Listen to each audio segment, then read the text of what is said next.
Minus பக்கங்கள். Hi friends, இது மாலிகாவின் கேளுங்க கதை கேளுங்க. மானஸ் எழுதிய ஒரு கூட்டு பறவைகள், அத்தியாயம் 56.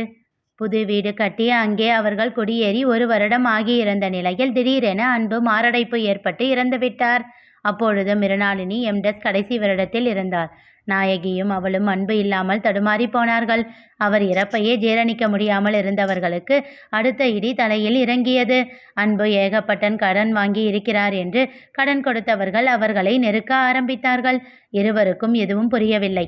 அவ்வளவு கடன் வாங்கி பணத்தை என்ன செய்தார் என்று குழம்பினார்கள். ஏனெனில் வீடு கூட கையிருப்பை வைத்துதான் கட்டினார் என்று நாயகி அடித்து கூறினார். மிருணாளினி எதுவும் புரியாமல் தவித்தாள். கடன் பத்திரங்களில் இருந்தவை எல்லாம் அன்புவின் கையெழுத்துதான். சரி, பணத்தை என்ன செய்தார் என்று பிறகு யோசித்துக் கொள்ளலாம். இப்போதைக்கு பிரச்சனையை சரி செய்ய வேண்டும் என்று எண்ணி அவர்களுக்கு பணத்தை செட்டில் செய்ய தொடங்கினாள். பற்றாக்குறைக்கு வீட்டை விற்றுவிடச் சொல்லி வெற்றி யோசனை கூறினார். நாயகிக்கு அதில் விருப்பமில்லை. தன் கணவர் தனக்காக பார்த்து பார்த்து கட்டிய வீடு, அதனை விட்டு கொடுக்க மனம் வரவில்லை. விழுப்புரத்தில் இருக்கும் வீட்டை வேண்டுமானால் விற்றுவிடலாம் என்று அவர் சொல்ல அதனை தன் சித்தப்பாவிடம் கூறினாள் மிருணாளினி. அது கொஞ்சம் பழைய வீடு என்பதால் அவ்வளவாக விலை போகாது என்றும், இதுதான் புதிய வீடு, அதனால் கடனை அடைக்கும் அளவிற்கு பணம் கிடைக்கும் என்றும் அவளிடம் கூறினார் வெற்றி. அப்பொழுதெல்லாம் அவளுக்கு அவ்வளவு விவரம் கிடையாது. உலகத்தை தனியாக எதிர்கொள்ளும் சூழ்நிலையே இல்லாமல் வளர்ந்தவள் அவள். அதனால் வெற்றி சொல்வதை நம்பினாள். வீட்டை விற்க ஏற்பாடு செய்யும்படி அவரிடமே தெரிவிக்க வாங்க வந்தவர்கள் எல்லோரும், கட்டிய 1 வருடத்திலேயே உன் அப்பா இறந்து விட்டாரா? அப்படியென்றால் இந்த வீடு ராசி இல்லாததாக இருக்கும் போல, யோசித்து சொல்கிறோம் என்று சொல்லிவிட்டு சென்று விட்டனர். 4-5 பேர் இப்படியே கூறியதும் அது ராசி இல்லாத வீடு என்றே முத்திரை குத்தப்பட்டு விட்டது. என்ன செய்வது என்று புரியாமல் தவித்தாள் மிருணாளினி. கல்லூரியில் எடுத்த விடுப்பும் முடியும் தருவாயில் இருக்க இப்படி கடன் தந்தவர்களுக்கு மத்தியில் அம்மாவை தனியே விட்டு செல்லவும் மனம் இல்லாமல் என்ன செய்வது என்று வெற்றியிடமே யோசனை கேட்டாள். இந்த சமயத்திற்காகவே காத்திருந்தது போல் அவளிடம் நைச்சியமாக பேச ஆரம்பித்தார் வெற்றி. அந்த வீட்டோட மார்க்கெட் வேல்யூ என்னன்னு விசாரிக்கலாம். என்னால் முடிஞ்சா கொஞ்சம் சித்தி நகையை அடகு வச்சு கொஞ்சம் கடன் வாங்கி அந்த பணத்தை நானே கொடுத்துட்றேன். உன்னால் முடிகிறப்போ பணத்தை கொடுத்துட்டு வீட்டை அன்னி பேருக்கு மாற்றி எழுதிக்கோ. வீடு வெளியில் போனாலும் கஷ்டம்தானே, இதன்னா எத்தனை வருஷமானாலும் நம்மக்கிட்டேயே தான் இருக்கும் என்று அவளிடம் பேசி பேசி சம்மதிக்க வைத்தார். அவரே வீட்டு மதிப்பை கணக்கிட ஆள் அழைத்து வந்தார். அவர் கோரிய விலைக்கு பணத்தை கொடுத்து வீட்டை தன் பெயருக்கு மாற்றிக்கொண்டார்.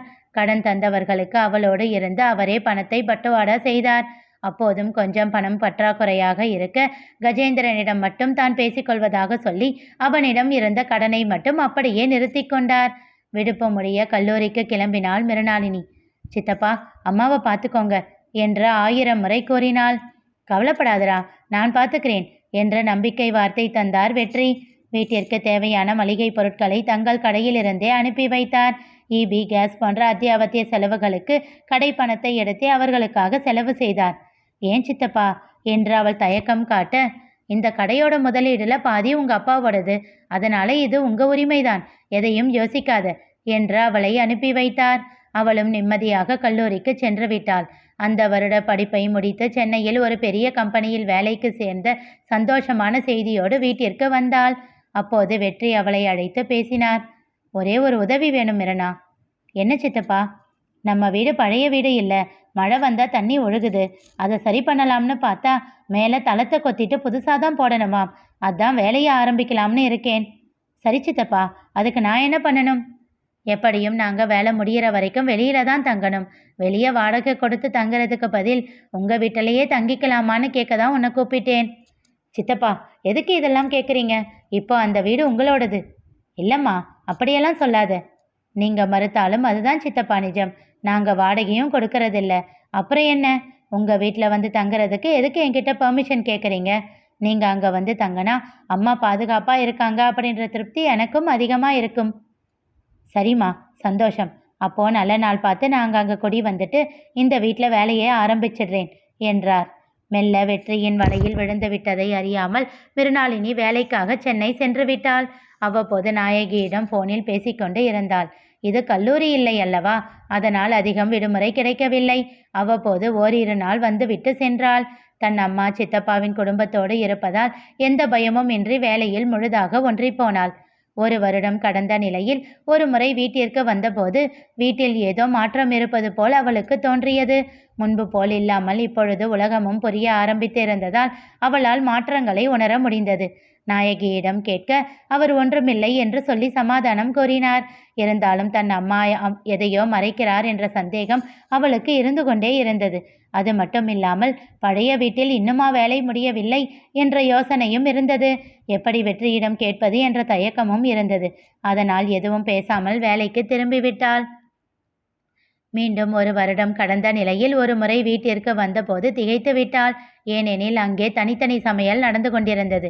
வீடு முழுவதையும் அவர்கள் ஆக்கிரமித்து விட்டிருக்க நாயகி அவர் அறையோடு ஒடுங்கியிருந்தார். அங்கேயே தனியாக ஒரு அடுப்பை வைத்து சமையல் செய்து அந்த அறைக்குள்ளேயே எல்லாம் என்னும் நிலையில் தன்னை சுருக்கி கொண்டு இருந்தார். அதை கண்டு கோபம் கொண்டாள் மிருணாளினி.